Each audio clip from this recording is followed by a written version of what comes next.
Welcome to IT Handicap tutorial. My name is Kevin. In this tutorial, I'm going to discuss the database. However, in the whole tutorial 39, what I'm going to talk about is to discuss how to use the reverse engineering to convert the database from the SQL Server into a different world code. So basically, this is a database first approach. And I will introduce two ways. The first way is the Scaffold DB context. This is provided by Microsoft. Another way is provided by the EF Code Power Tools.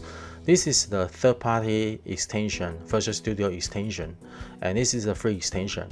Another extension is called Code Generator, but that is paid extension, so I don't discuss in here.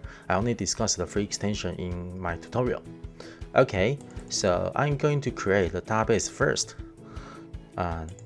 So I'll open my SQL Server Management Studio, and then this is my server name, localhost, and this is the instance of my SQL Server.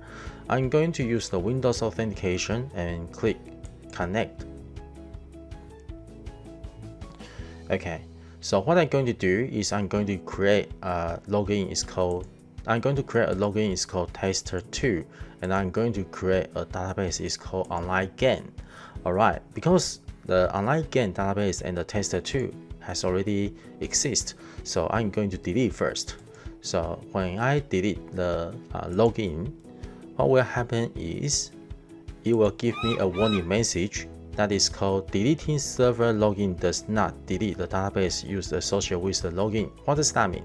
Okay, before you delete any login, what you should do is to confirm there's no associate. So what is the associate mean? So you need to confirm you don't have any rule. Okay, you don't have any rule. That is the first thing. And second thing is you need to confirm you don't access to any database. Then press OK. That's all. And then second thing is you need to open every single database to confirm your file owner. Let me show you. To confirm your file owner is not the login you are going to delete. So this is very important. So that is also another kind of associate. Alright, but I don't want to be so troublesome. So what I'm going to do is I'm going to delete the database first. You can see my SQL Server is quite clean. This 3 database is actually the default database from SQL Server 2019. So I'm going to delete this one that is online again. So after I delete the only database that I create, you don't have to worry about this one, just tick this one. That actually pretty much means you enforce to delete the database. So I press OK. So because I delete the database first, so I don't have to worry about the associate anymore because there's no more database. Alright, so I'm going to delete the login straight away. And press OK to delete. Alright, so what I've done is I have deleted the online gain database and also I delete tester2 login. So I'm going to recreate another database. I'm going to recreate a database. It's called online gain. So over here, I just copy the name. Right click, new database. I give the name. Make sure the option recover model is called simple. Alright, if you want to publish your website or publish your database, you should use full or bulk logic. It is because it provides a different level of log. If you select full, that means you will get every single log. If you click bulk logged, that means only a few log they will provide. If you press simple, they probably will just provide as less as log you can have. So what I suggest you is in the developing process, I suggest you to select simple because that makes everything more clear. And then press OK. So what I've done is I create a online gain database. What I normally do is I like to click the refresh. Okay. So I'm going to create another login. I mean, just recreate the tester2 login to access the database that I have just created. So right click login, new login, and then give the name is called tester2, and this is the SQL Server authentication. So what I'm going to provide is a password. In my case, I just type whatever I like. So I type 1, 2, 3, 4 to make it easier. All right. So I press OK, and then it will create a tester2 database, tester2 login. Login means the user. So I just refresh the login. So here you are, and then right click again and click the properties. So what I'm going to do is I'm going to allow tester2 can have every single server role. So I'm going to provide all the server roles to the tester2 just for convenience of teaching.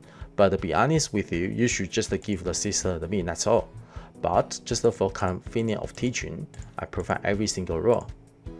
And then with the user mapping, I normally and then I need to confirm this user can access online game database, and I need to provide data reader and data writer. That is what I should do in real world. But in the developing process, I prefer to provide every single role just for convenient. Okay, so I give all of this. So make sure I have all the role. Make sure I have all the role for this database. I press OK. That's all. Okay, so I have just prepared the login already. So what I'm going to do is I'm going to confirm my server name. So how can I confirm my server name? This is my server name. That is called localhost SQL 2019. Localhost means my local machine, and SQL 2019, that is the name, the SQL Server instance, the instance name of this machine, of my SQL Server. Okay, sorry, let me say again. SQL 2019 is the instance name of my SQL Server in this machine. Okay, so if you want to copy that, you just click the connect again, then you can straight away to copy this string. All right, so you need to confirm your server name. So now I'm going to create tables and also insert the sample data. So what I'm going to do, if you download the sample code, you will be able to see this. You will be able to see this in the sample code. So what I'm going to do is I'm going to click this one, move to here. That is the SQL I'm going to execute into the online game database. So I'm going to select the online game over here. Okay, before I press execute, I need to show you something.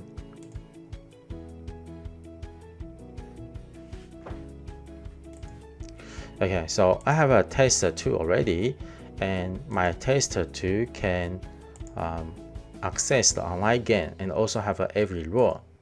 I have all the server role, and also tester2 can access the online game to also have all the roles. Okay, so with the online game, at the moment there's no tables, there's no view, there's no store procedure and the table value function. So see, there's no table and there's no view and store procedure. There's no store procedure and there's no table value function. Okay, so pretty much there's nothing inside of the database. So I'm going to create everything.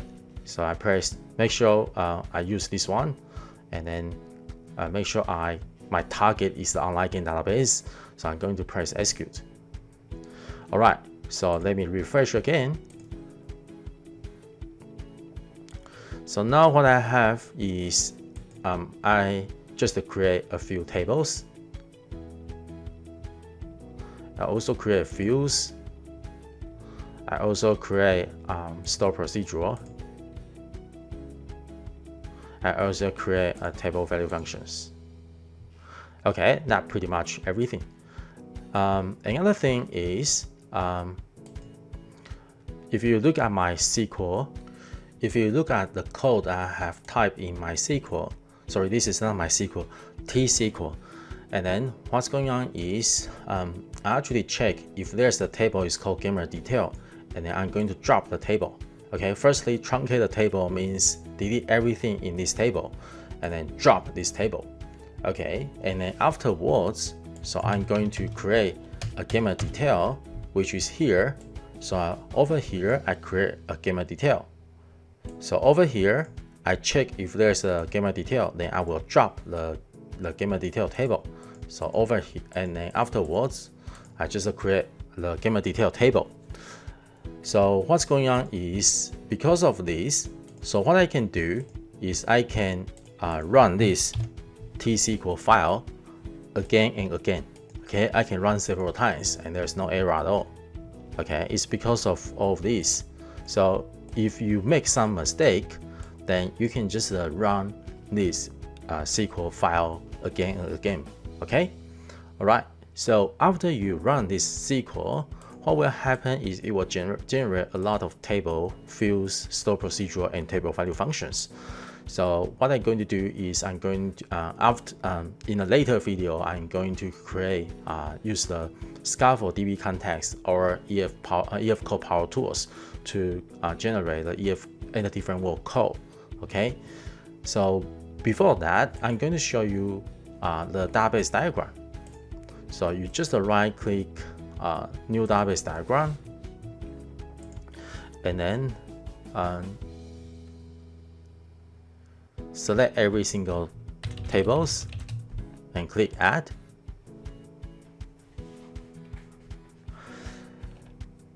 And you can just try to modify to make that pretty. But after you've done that, what you can do is to see these pictures. So this is the relationship for the whole database. What's going on is between team and gamer, that is one to many. So one team can have many gamer, and the area and gamer can have is a one to many relationship as well. So one area can have many gamer. Okay, so what is the gamer? Gamer is like it's an online game, right? So we have a lot of player, but I don't call player, I call gamer. It's like a person, a player in this online game. And team means like we can have a few people to group a team to like attack another team. And also in an online game, we have a different area, like this is the map area 1, map area 2. So it's a very big map, and in a big map we have different areas. So gamer detail, like we have a gamer and gamer detail, that is actually one-to-one relationship. What happens between one-to-one relationship is because sometimes we have some like authentication login. So we might save our login detail in one table. It's called gamer, and we try to save another customized field in gamer detail table to make that one-to-one to each other. So this is what happens normally. Okay, so gamer and magic is many to many, and gamer and skill is also many to many. So each gamer can have many skill, each gamer can have many magic, and each magic can belong to many gamer, and each skill can belong to many gamer. So that is many to many. All right, so what's going on is magic is like white magic, black magic, is special magic. Just think about the Final Fantasy. Okay, the skill is like special attack 1, special attack 2. Like you have a special skill, so that is skill, so different.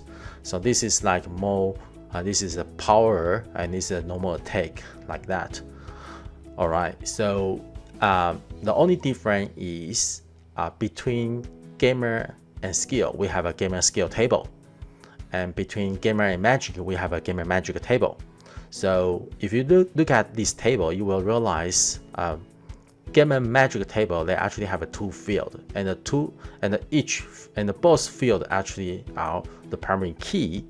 But gamer skill, they also have these 2 field, and both of these are primary key as well.